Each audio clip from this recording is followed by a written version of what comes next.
ready. Woo! We on tour, and we're doing it better than anybody else alive. Cool. Let's go, baby. What you doing tonight, girl? Probably watching Grand Slam, is she, Big Joe?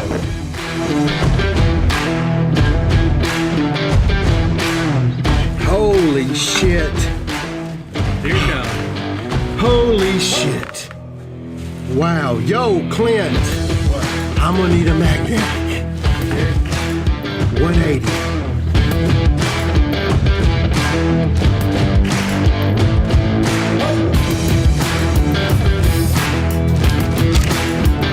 Holy fuck, dude. This was in a fun case of Tiger. Boom! Hey! Let's go, baby! I told y'all we fucking bring the fucking heat, son. Woo!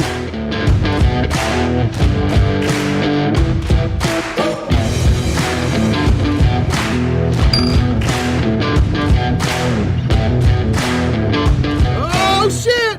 There it is! Oh my god! The fucking bomb! Get some, motherfucker! Let's go! Let's go! Let's go!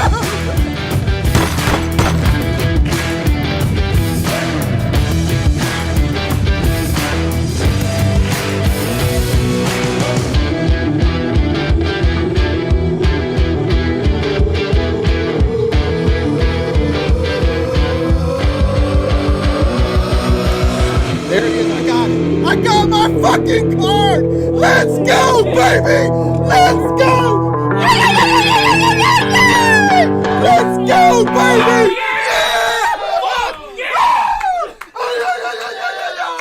Yes, baby! Told you we can do it! Let's go, baby! Boom! What up? What is up? I hope everybody's doing good, baby. Back from Key motherfucking West. Let's go, baby. Let's go. Woo! I hope everybody's good, man. I wanted to hop on here. I'd had a week to let things roll around in my head about the card industry and things like that, and I wanted to talk to you guys because sometimes I'll pop on Facebook or whatever and I'll see some dumbass podcaster talking about shit they don't really know shit about, pumping their shit or whatever you want to call it. And I was just like, man, I don't need to sell another card. I'm going to give you the truth the way I see it. I can be wrong. I've hung plenty of L's, but I think I've proven that I hang a whole lot more W's in the dollar column than I do the L's. So I think it's the first step, if you're ever going to do anything, is listen to people who actually have some experience and some success in it. Don't nobody want to go talk to a bowling alley owner that's fucking empty and ain't nobody bowling, right? So be careful who you listen to. I know it's free. I know they think they know, but history in the last 6 months says they don't.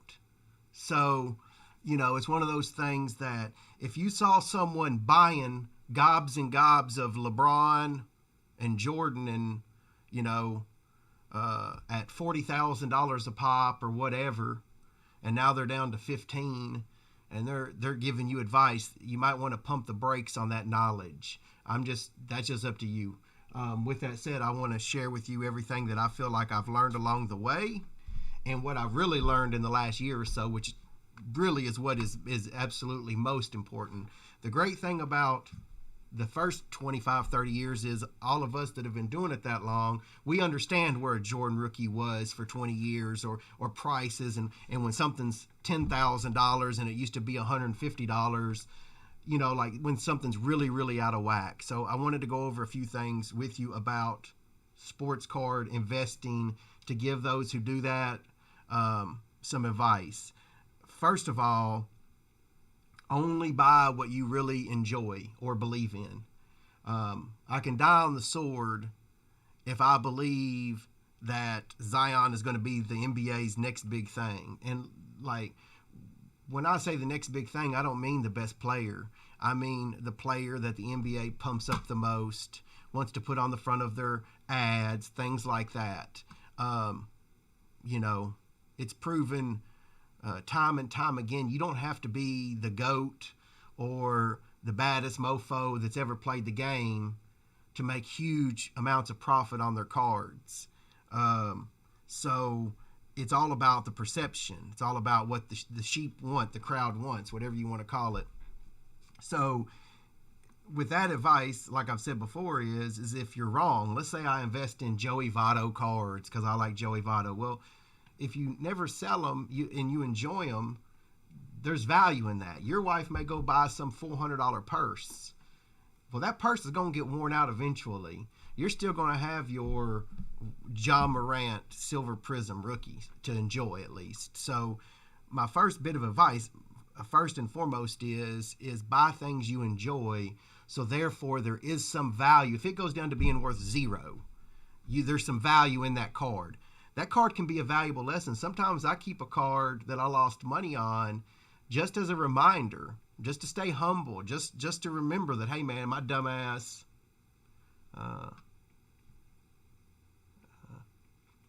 yeah. Anyway, it's one of those things that if you're collecting the cards for fun and investing at the same time, there's always some value to you. I'll go back through cards that I bought 10, 15 years ago. Don't ever get it twisted. If a Tim Couch rookie card went up 10 times value for whatever reason, I'd pull out my Tim Couch cards and sell. And that was the next thing I was going to tell you is the one thing I've learned about this industry is there's manipulation. There's a lot of manipulation. I don't know when they're going to do those type of things, and I don't know what cards they're going to do those type of things to. But what I do know is over the last year or two that they're doing it even more than they were. There's other years where some of us are going to remember some of this where they've done it in the past. The key is to have bullets in your I probably shouldn't even use that word on Facebook just in case, is you want to make sure that you have inventory on hand and some knowledge when to sell. And because if you either have to be an early adopter or get in right away, or you're kind of trying to guess. And when things start coming back down, you'll see the pros say, well, buy the dip. Well, now, fuck that. That's called buying a fallen knife. Don't do that. What I would do is, what you want to do is, let's say a Michael Jordan PSA 9 goes up to $50,000, right? And I'd been selling them for $4,000 for years before, right? So if I have a PSA 9 on my PC, which I did, I think I sold one of mine at about 15 or 20. So, I mean, it's obviously not perfect. It went way, way, way, way up. You're not ever going to know exactly. But when things get hairy or crazy, or Jerry Rice rookies go from 500 in a 9 to 5,000, and if you're still holding that 9, it's on you when it goes back down to 500, because to me, it's a run-of-the-mill card that can be bought at any day of the week. You can buy one on eBay. These are the cards I'm kind of referring to, not like one-of-one Babe Ruths and shit like that. That's a whole different ball game. We'll talk about that shit if you want to, but I'm talking about Jerry Rice graded by PSA or Beckett. All the others I don't care about. I'm not saying that they don't have value or you can't resell them on the market, or I'm just saying for my purposes it's PSA and Beckett. If a Jerry Rice rookie goes up 10 times and nothing's happened, well, why? Well, why has it went up so much? It just doesn't make any sense. When things don't make sense to you, that's when it's time to put your radar up, pull your cards out, and start looking a little bit. There's some money to be made because you can sell it for the $5. I don't know what a Jerry Rice rookie is. A perfect example is the 96-97 EX Kobe. I bought my EX Kobe PSA 9 for my personal collection for $150 on eBay within the last 2 years. $150. And I sold mine for $5,000, and within a week, it went all the way to $10,000. If you're going to spend your whole time trying to be perfect, you're going to end up with a lot of L's. You know what I'm saying? I wasn't perfect. I missed it by a week or two, but by God, I knew, a card that I paid $150 for a year later at PSA 9 for $5,000. I'll take my chances. You follow me? I don't even look back at the other 5 until we're talking about something like this, because now, go and look. I bet money that a PSA Kobe, somebody look it up for me. A PSA 9 Kobe, I guarantee you sells for less than $5,000 now, right? People can do whatever they want. This market is wild. The market isn't collapsing at all. PSA is closed. Beckett is closed. I can't keep boxes of cards on the shelf. All my friends that own card shops can't keep boxes of cards on the shelf. Anybody with any sense in this industry can't but help making some money right now. So it's not a market collapse. It's when they shift from one item to another. You know, I would do yourself a big favor too and start following Golden Auctions. They have went from doing like 500 auctions to 2,500 auctions. So you need to see what this stuff is selling for. You got to have the knowledge to understand what you're doing. When you're there might be a once in a lifetime opportunity right in front of you and you don't even know it. And the only way to know it is have that knowledge, right? So study up Golden Auctions, register, and then you can see what stuff sells for at the end. It's important. You can go back and look at the old auctions. I mean, there's tons of money out there once you kind of figure out what's going on. My thing is don't get caught up in the hype.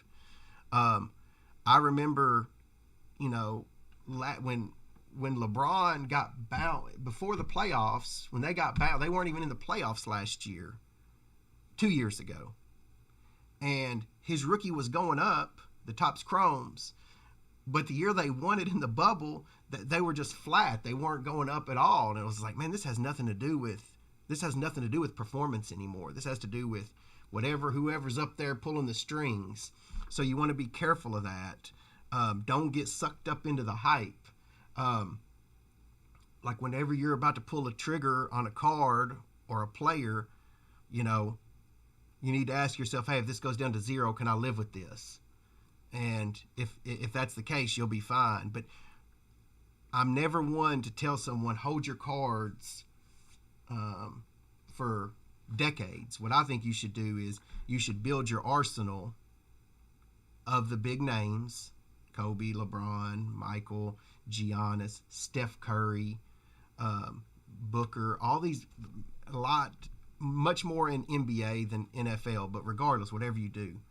And then when that time comes, when that market manipulation happens, you saw it right live and in living color on my show that when I believed it was time to sell, I hopped on nothing more than an iPhone on a winter night, and we sold like $750,000 in sports cards.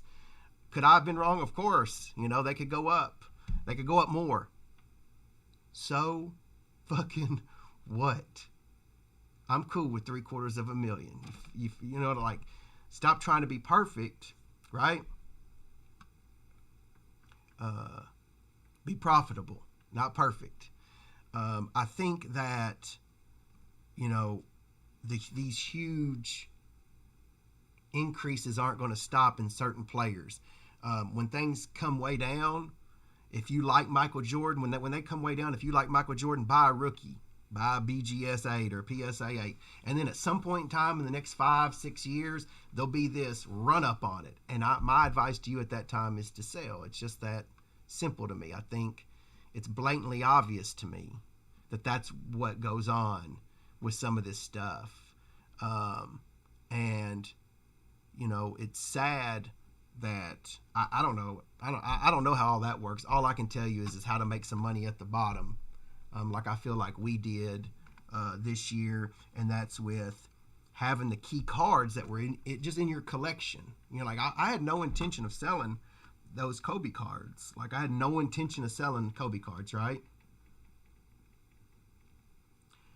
When a card sells for $75,000, that I thought I was a fucking moron for buying for $25,000, I'm selling it. There's not every card. Y'all saw how much I loved all that Kobe stuff. Logo men. I mean, I had some sick shit. I don't miss one of them. I haven't even thought about any of them.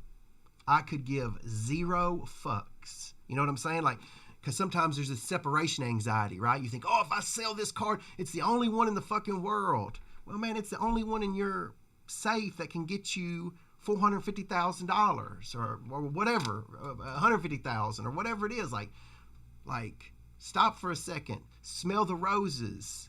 Like you have this golden opportunity, don't blow it. And so I just decided to sell, right or wrong, I don't care. It doesn't matter to me. 10 years from now, if they're going for $10 million each, good. No hard feelings. I think that's the thing that I learned the most is not just now, way before 98% of the people in the card industry now never were around for this, but this same thing happened. I don't really remember what years, but it was about 10 years ago with graded vintage. I've been buying vintage, 52 set, 53 set, 54 set, 55 set. Man, it's coming. That stuff will, rightfully so, always go up. But I mean, there'll be a time where Mickey Mantle 52 tops, I love that set. But if you think I'm not going to sell it one day to pay for my kids' house or something, if they're a bum or something, which they probably won't be. But what my point is yeah, I am. I think that this is the greatest opportunity for people who deal in sports cards that ever happened. I can't think of any industry where like we're at the pinnacle of how do I put it, like demand. People will tell me that box of contenders is $400. That's too high. And I think my brain says they're right, it's too high. Well, then we sell out of it. And it's like, no, it's not too high. It's not too high. Like supply and demand is pretty blatant. If I had cases of something sitting around, whatever your price is, it's too high, right? So the demand is out of control. Like here's what happens. Like you have people who missed out on an opportunity and they're praying like hell that it all blows up and everybody's cards are worthless. So they'll sit around online saying, oh, it's a bubble, it's going to bust, it's going to burn, blah, blah, blah, blah, blah, fucking blah, man. And I'm telling you, I have enough knowledge in this that I have more than that person does. This is not a bubble right now. This is the most demand in the last 30 years, including 1989 when every Tom, Dick, and Harry on the playground had baseball cards. The problem was Topps, Fleer, and Donruss made too much of it. Well, now they can't. Literally, the assets don't allow them to overproduce. Boy, I remember 2 years ago, we had a product that I thought was terrible, Illusions Football. I was trying to give it away. And I did. I gave it away. And that shit went up like 2 or 3 times cost at that time. Like, the demand is out of control. You have grown men fighting in parking lots. You have I get phone calls from people back home all the time now about their cards and things like that. It's not a demand issue. It's that you gotta, like, to really cash in, you need it where you bought a Michael Jordan a couple years ago for $2,000 and it's worth $10 now. Well, what the fuck are you waiting on? Like, what the fuck are you waiting on? Fear. Most people, it's fear of loss. Well, it might go up more. Yeah, it might. Fuck, you probably got some Sears stock and some Kmart stock too, right? Like, you do not lose and you do not succeed until the sale is made, right? Like, I could buy a 52 Mantle that walks in the door for, $8. Some old lady says, here, $8. And I say, no, I want to pay you more. She said, no, fuck you, $8. If I go flush it down the commode, I lost $8, right? Like, there has to be an end to the process.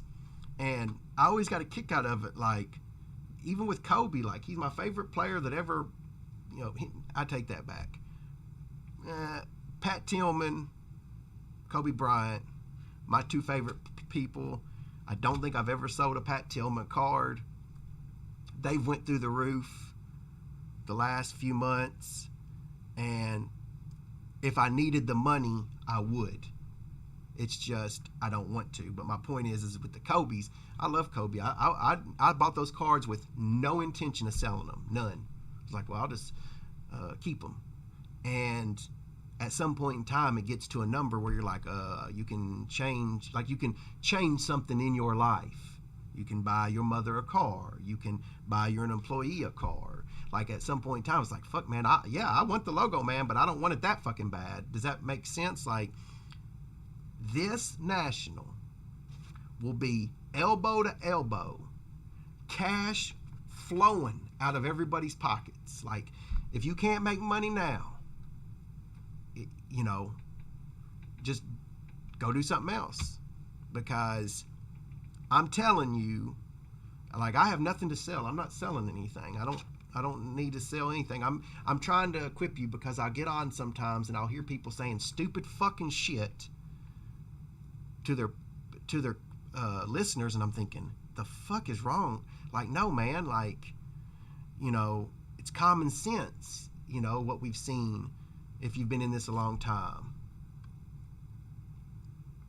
Visualize your desk, revisualize it. Yeah, a little bit. Sleeve got me this. This was at the NBA Hall of Fame.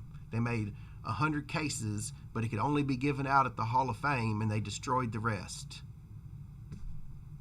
Birthday present. I'll talk about that in a minute. We carrying on today. I missed y'all, straight up. I think vintage complete sets, if you can get them at local like card shows where you can actually see the condition, I think that's good. That's just me. But with that said, be careful following the sheep. Be careful with that stuff.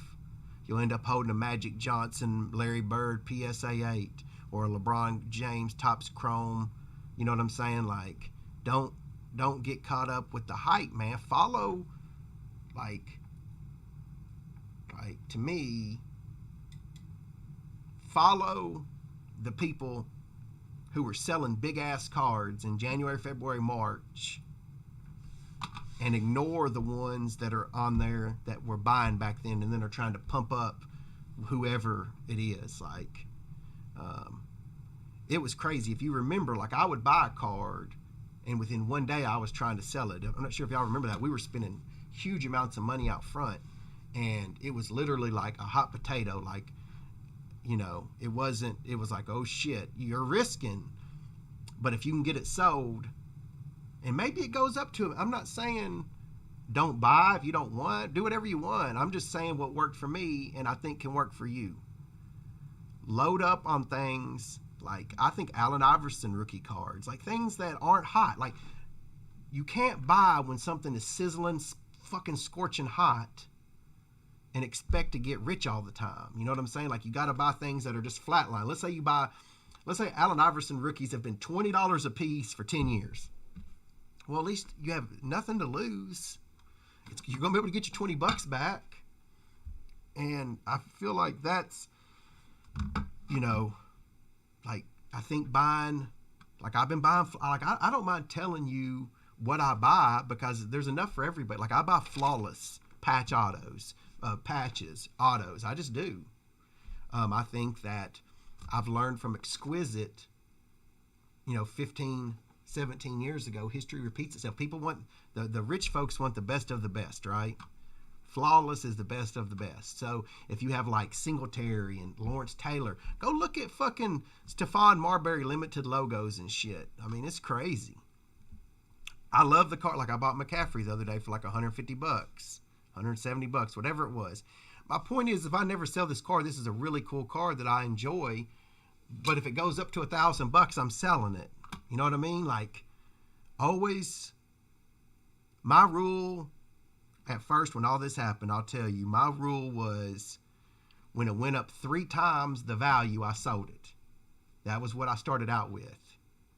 And I got burned, or I wouldn't say burned, I didn't maximize. It was going up 10x.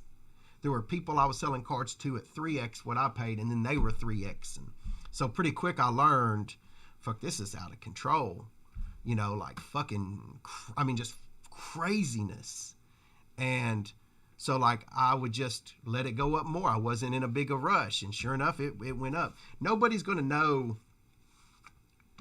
the perfect answers or anything. And I don't. and don't want to act like I do. What I'm trying to do is I'm trying to equip you with some of the knowledge that, like all the card shows, all the blood, sweat, and tears, all the dodging bullets when people are talking shit about you back in the day when you're first. I want to give it to you and let you do whatever you want with it. Like, take it, leave it, whatever. It's free. But I have no ulterior motive. I'm not trying to sell you my podcast. Nothing. Like, I have not. I don't need any of that. I just want to help you the best I can. Don't get into this and ever risk, some crazy amount of money or something that could hurt your family. It can only end poorly. A lot of people see someone who is successful and they want that. And I think that's normal, but you're not seeing all the bullshit they went through. Like, for probably 5 or 6 years straight, this used to drive me nuts. I would go to the National it was like 30 grand. And that was what I had. 30 grand to my name for my sports card little business, right? 30 grand. And it was this obstacle I couldn't ever get over. Like, it was like I was stuck at 30. I don't know what the significance of that number is. But I just couldn't get over the hump. And I always felt like all these other guys at the shows, they were climbing all over me. Like I was trying to make 10 or 20%, make a living, keep it moving, right? And those were some painful. I remember being in hotel rooms, lonely, all that shit, years and years, but feeling like you're not getting anywhere, like you're on the hamster wheel. But what happens is one day it pops, and all of a sudden you go from 30 to whatever number you want, but I want to share that with you so you don't have to go through all the bullshit. I'll just lay it out there for you. As many people who want it can take it.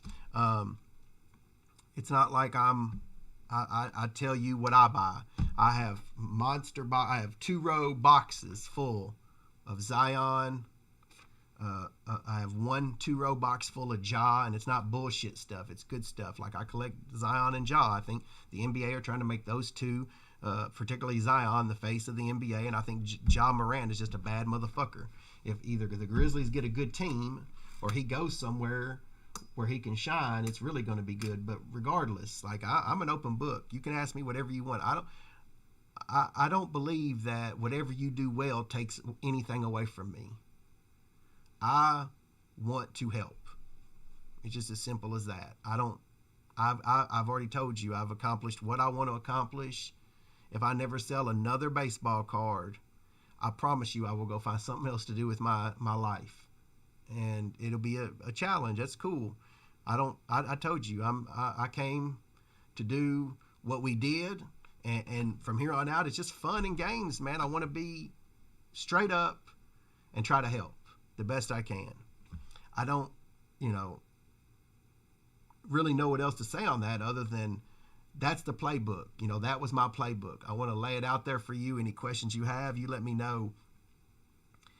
Stick to waiting on PSA and Beckett. They're coming. They'll be coming real soon in the next, it's June 5th. Right around the National, they'll start taking submissions again. We've just been building up our cards. We have about 4,000 there. They haven't popped. I haven't had an order pop in probably a month, and we were sending them every week. So, I don't know what the hell is going on. I don't care. But the rewards are well worth it. So that's just what I'm doing. Do whatever you want.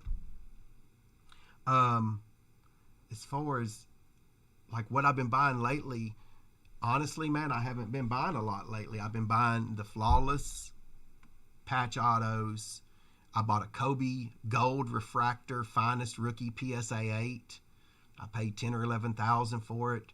I took some of the money that I had from another card I sold. I sold the LeBron Kobe Dual Auto. To be quite honest, I have the 222 that everybody in the world wants, and I'm going to sell it too. And I'm just going to be quite honest with you why. Like, I don't want a card with LeBron on it. I don't want a card with LeBron on it in my PC. I just don't. That's cool. If you don't want a card of Pat Tillman in your collection, that's cool. But I was thinking about, I was like, man, I don't want a fucking card. I'd rather have $40,000 that, buy a card for $9, sell it for $40. Fuck. I don't even like the guy. Why do I want the card, right? So I've been every week, like I sold the black Kobe 2008, 2009 with him and LeBron on it. Just a base, the base card, but the black version numbered to 51. I don't hate him. I just don't want any of his cards. Well, that's a big card.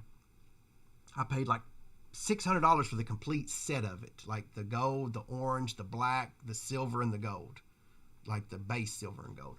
I paid like $600 for all the cards. Well, I sold the black this week while I was in Key West for $12,000. Sometimes patience will pay off if you like something but I just decided I don't want cards with LeBron on them, so I'm going to sell them. It just is what it is. But when I bought those cards for $600, I had no intention of selling them. And sometimes it has to be organic, guys. You can get your ass ripped apart. You buy a Kobe Bryant Topps Chrome rookie for $10,000, and it was worth fucking. I mean, we were buying them for $400, $500, $600 at one time. I mean, while the store was open. So, if you buy it at 10, man, you're playing with fire. Do whatever you want. Maybe it goes up to 50. Maybe you're listening to a podcaster that knows, more about it than I do. I don't know. But that's just me. So I bought the Kobe, but I sold those two. So you take those two, that was $52,000, right? I sold both Jordans, which I almost kept a Jordan 8.5, but we sold two Jordan 8.5s. I just feel like, to be quite honest, most people aren't going to tell you this shit. Like, card shop's not going to tell you this because they want you to buy the card from them, and I understand that. That's business, but I just if you don't buy it, you don't buy it. I'll sell it, you know what I mean? Like, I just won't buy them. Like, I'm cool. I'll chill the second half of the year. It's not any big deal to me. I want to be honest. I want to be forthright and tell you what got me where I got. And if you're capable, or if you're willing to put in the work, or take some chances that you can, I want you to find your happiness too. And that's it. Like, I don't need to sell you anything. I'm not trying to. Do I try to sell cards? Yeah. There's been cards I don't want you to think I've sold cards for far less than they're worth now. It's not my job to be a museum. That's something else you need to understand. Like, sometimes dudes will fucking this blows my fucking mind. I will have guys that I fuck with in cards that I've known for decades, and they should have just stacks of money stacked up because of what's went on in the last couple years, and they'll have $1 million worth of fucking baseball cards. Hey, do you want this? Do you want this? Blah, blah, blah. It's like, no, man, I want $75,000. That's what I want. And then they're like, well, I don't have that kind of money. And I'm like, what? What the fuck are you talking about? Like, you've got like all your net worth in cardboard right in front of you. Like, they're risking everything is my whole point. Like, everything's in cardboard. All $1 million they have to their name is in fucking LeBron chrome refractors, Giannis prism silver blue spectacle sparkle shines, shit like that. I'm like, what the fuck? Don't do that. Don't do that. Like, when I had only 30,000, my advice to you is totally do that. Go hard to the rack. Be protective of your 30, but you got to make the 30 grow. If you've got $1 million worth of baseball cards and ain't got $75,000 in cash, sell half your fucking cards. Does that make sense? I mean, I understand that the bold, like the bold guy typically it does well. Like, like being bold, risking it all. To me, if you get to fuck around with baseball cards and have $1 million worth of baseball cards, you've already won. You know what I'm saying? Do the $500,000. please, I'm asking you to just go to the National this year, sell half of whatever it is, and get liquid some. The last thing I want any of you guys to do is be coming to me, and this is this will happen. Mark my words. There will be people who come into my store a couple years from now, and they'll lay their cards on my glass showcase and be like, Nate, I trust you. I've always followed you. I want you to buy my cards. I've had these cards for 5 years. And I'll look through it, and I won't just be tabulating what it was worth today, which will be significantly less in some cases, is that, damn, if he'd have just pulled the trigger on some of this. I'm not saying sell all your cards. I'm saying, like, balance, a little bit of balance.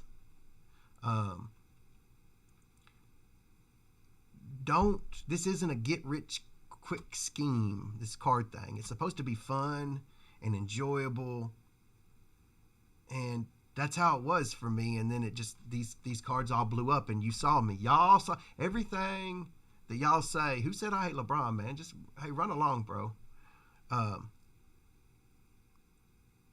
Anyway, I feel like when your golden ticket comes,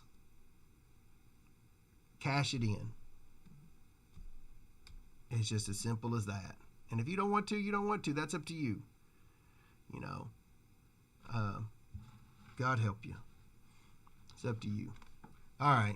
That's pretty much the investing part. I don't want to keep harping on the same old shit. I told you how I feel. The one thing I do want to talk to y'all about real quick is I came in today and I had this pile of presents from some customers and the boys, and like the body armor from Sleeve. Sports cards are crashing. Well, come on down and sell me all yours. Anybody who says the sports card market's crashing, we have $1 million. Come on down. Bring me your $1.2 million worth of cards, and I'll give you $1 million in US dollars for it right now. As long as it's not some blue shimmer shiny 99, you know, like if it's a good shit, bring it on down. I'll buy it right now, today. Let's go. All right. That's that. The market is not collapsing. It's a fucking joke. Whoever says that shit is essentially stupid. Just plain and simple. Let me tell you why. This is my opinion. When a card artificially goes up to being worth 10 times what it was worth, and then it comes back down 5 times, that's not a market crash. That's the manipulator's not manipulating it anymore. When boxes of cards that I buy I can't sell them, that's when the market is slowing. That's when the market's slowing down. You cannot even buy baseball cards from these distributors from 2019 and back. Everything's been open now. I'm just telling you, it's just so idiotic. It's so like lazy to say that. I just kind of shake my head because, like, y'all know that I've made gold mine all this time, and I used to buy Larry Bird autographs for $50, $60, $70, right? Well, now they're like $200. Fuck, is that a collapse? The fuck's wrong with you? You know, like, just because every dumb shit can't get rich by buying a Kobe for $5,000 a day and selling it for $10,000 the next. No, that happened for a little bit, but it's not happening today. But that's not a market collapse. That's demand isn't as high as supply, right? At that price. So it just kind of like, I don't know if I wouldn't say it irritates me. I roll my eyes. I'm like, man, you're fucking stupid. You know, like, it's just so, this is not, I guarantee it. As long as it's open, this will be the most money ever exchanged hands, ever, in any national, in the history of sports cards. This national. But somehow you have lazy ignorance telling you that the market's collapsing. It makes no fucking sense. Right? Like, what the fuck are you talking about? If the market's collapsing, why am I willing to buy 7 figures worth of cards? Get the fuck out of here, man. Get that shit back across 8 Mile. But if you go buy a bunch of dumb shit, yeah, you're going to get you're going to get a fucking haircut. It is what it is. I think this year's football class is the one to invest in. You haven't heard me one time. 2 years ago, you heard me telling them, buy a box of cards, put it in the closet. Buy a box of cards, put it in the closet. Buy a box of cards, put it in the closet. Said it over and over and over. When's the last time you heard me fucking say that? I don't think it's a good idea. So those dudes who put it in the closet, it all went way up. Right? Yeah. I don't think it's people trying to push the market down to buy it up. I think it's people that they missed the opportunity. They missed an opportunity. They sold their LeBron. They sold their fucking Giannis. I mean, a Luka for $5 million logo, man. I mean, this is blowing your mind bonkers, life-changing stuff. Any of you can go to a card show today or next Saturday and change your life with the right deal that comes to you. It's not going to fall in your lap. You're going to have to go do some work, but you might set up with a guy and he starts pulling out Kobe Chrome Refractor rookies. I mean, I'm just saying it's going to happen to people. Why not you? But you're going to put some work in. Wanted to go over a couple things too while it was on my mind. This was a birthday present that was amazing. I got several, but I wanted to show y'all this.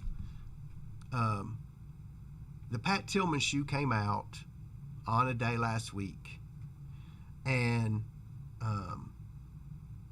I knew it went on at like midnight or whatever it was. I woke up that morning and all they had left was size 12 and a half, 14, and 15. Well, luckily my son wears a 14. So I grabbed Jay a pair. I was like, well, at least Jay got a pair. You know, because to me, like, you know, I want to get him the shoes. I want to sit down with him. I've talked to him about Pat Tillman, but, you know, essentially when you put those shoes on, the moral of the story is, you know, like, do good, do right, or don't wear them. But I come in this morning. Here's my 14s right here. Big ass box for my son. They're only $100. It's funny how, but here they are. Right there. So I get them. Yeah, my son wears a 14. He's a baller. You know what they say about big shoes? I've got to spend a lot of time with them these last couple weeks, man, and it gives me chills. You know, sometimes we forget while we're doing all this hard work and shit, and then sometimes we need to be reminded. But anyway, a guy named Earl, I don't know if he wants me to give out his whole information, but a guy named Earl gave me one of the most heartfelt, kind letters I've ever gotten. I don't even know how he knew I was at 10 and a half. He must have called the store. I don't know. A letter, you know, a heartfelt letter that is worth more than money. You know what I'm saying? Like one day somebody, you know, maybe after I'm gone, will be going through a box of shit. Maybe it's my granddaughter going through a box of shit trying to figure out what type of person her grandfather was, and she's going to run up on this and be like, well, damn, man, he wasn't an asshole, and, you know, had an impact. But Big Earl get me these 10 and a halves. Can't thank you enough. There's the Tillman Foundation right there. I got chills. And there's the Tillman. I'll be rocking them probably later today.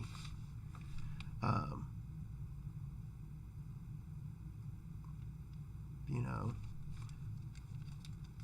Pat Tillman, the thing about Pat Tillman is people understand, like, a lot of the people know the story of him leaving the Cardinals, you know, in a contract. And they think that, you know, like, that's heroic, and of course that is. He gave up millions to go fight for something he believed in. And I don't know if I've ever told you this or not, maybe, but after September 11th, I was 20. Was it 23? 23, and that's like a dinosaur in the military. And after 9/11, I wanted to go fight, and I was determined to do it. Let's see, September 11th. Yep, was not, didn't have any children. My father was a Marine. I wanted to do it to begin with. He didn't want me to, but terrorists having people jump out of a building had me fired up and ready to go. And my brother came in. At the time, I was coaching a youth basketball team, and my brother came into my office. I was selling sports cards on the Court Square here in town, and my brother came into my office one time, and he said, I understand that you want to do that, and but I think serving people or doing the right thing or using your God-given abilities, you can be a warrior stateside. You can coach kids. You can treat people right. You don't have to have a machine gun to like make a difference, to fucking hate terrorists, shit like that. And so I thought about that, and I was like, he's right. And my brother said, it's not like you envision. It's not like a movie. It's not like you're gonna be able to go line up with some terrorists and get it on. We're all pissed off. But the thing about Pat was, I don't even really like talking about this because I don't want to be incorrect in what I say, but I feel like when Pat went over there and realized what was going on, he kind of did think some of it was bullshit. And even though he didn't necessarily completely agree with it entirely, he stuck it out and stayed, even though he had a chance to come back. The Seattle Seahawks were going to get him out of it and let him come play for the Seahawks. The Seahawks owner loved Tillman, so he had that opportunity. Even not, I think it's great that he went to begin with. But what makes him a hero to me is, even though he thought it was kind of bullshit, he had brothers over there now, and he wasn't going to leave them behind, and dipped out again for a second time for millions. And to me, that's the type of shit that all of our bodies are going to give out, but like, there's a foundation. We're all making a difference because of Pat. We're going to raise millions of dollars. There's runs all over the country called Pat's Run. His life had such tremendous value, and I just have a tremendous amount of respect for someone like that. That even though, man, that he thought, well, man, this is kind of bullshit. This isn't exactly the way they paint it. He stuck it out, and so that's the deal, man. That's one of the reasons I like Pat so much and he was a cat person. He tried to convince people that cats were cooler than dogs, and I'm a dog person, but I have a cat that brings me a lot of joy. So I can see both sides of that coin, but I like that Pat Tillman was different. I always, I just want to, like, live a life that, like, let's say heaven is for real, right? And if I want to meet Pat Tillman on that day, that he's willing to meet me because maybe I did some things that he thought was cool too, and we all got to live that way, man. It's like, you got to stand for something, like, that's how I am. Whether there's heaven or not, I choose to try to shine light. And it's just the way I decide to roll, man. It is what it is. Luckily, my life hasn't been turned upside down in a way where, the dark side creeps in. But anyway, Earl, from the bottom of my heart, not just the shoes that mean so much, but it's the letter explaining why you got them for me. I appreciate that, Ian. You did call me up in the middle of the night asking me that one night.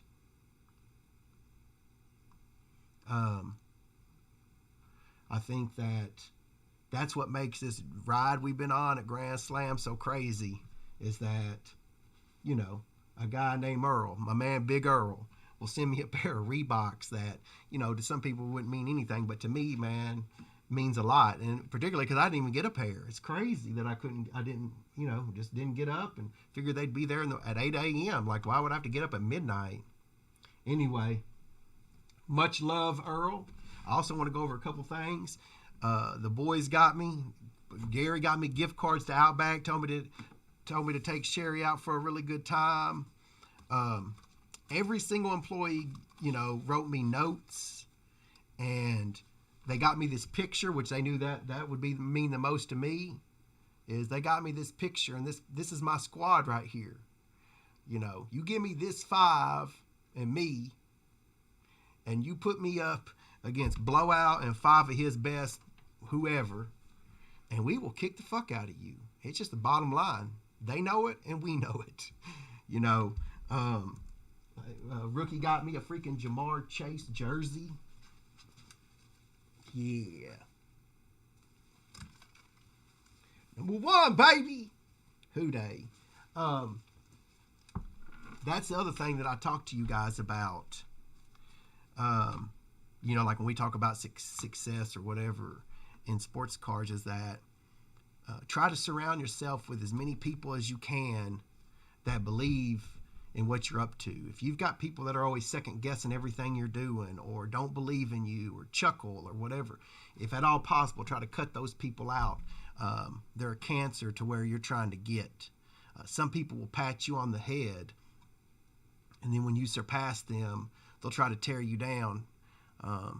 Those are haters too. You know what I'm saying? Be better than me. Be better than Blowout. Be better. Just be the best version of yourself, right? My hope is 20 years from now, when me and my grandson, little Natino, are at the National, that some kid comes up to me that's like 35 years old, and he's like, you know, your crazy ramblings had an impact on me. Come check out my table. And I look, and he's a fucking ball. I'm like, oh shit, this is the baseball card wizard. And, yo, check him out, Natino. This guy's the man. You know, that's the good shit right there. So if you're out there and you're young, go get it. Make me proud. I'll be there, and God willing, 20 years from now with little Natino, my grandson. Woo! I hope y'all had a good time. We're going to get back at it. We're going to get back on the shows a little bit. Give y'all some entertainment. The Nationals coming. I got our packet. I'll give you our booth number this week. We do have a booth there. We don't have a gigantic corporate booth because it's Chicago and they didn't have one. So we've got a regular booth. So I don't know who I'm taking. I don't know how many of us are going, but we will set up singles for sure. But we'll probably sell wax on the site and all that just as normal. So a couple of us will go to Chicago. A couple of us will stay here and work. All right. That's a wrap. My man Bryant got me a Kobe. He got me the Kobe poster too. I'm about to frame. And then they framed this for me too. They got this framed for me that was sitting out front for me. That's a squad, man. When you got a squad, it's a lot tougher to fuck some shit up. Make it about more than just yourself. That's another key. Make it about more than yourself, right? All right. Holla at your boy. Y'all have a good day, man. I missed y'all. If you're having a hard day, I've had plenty of them. If you're having a good day, try to soak it in. That'll typically change too, right? All right.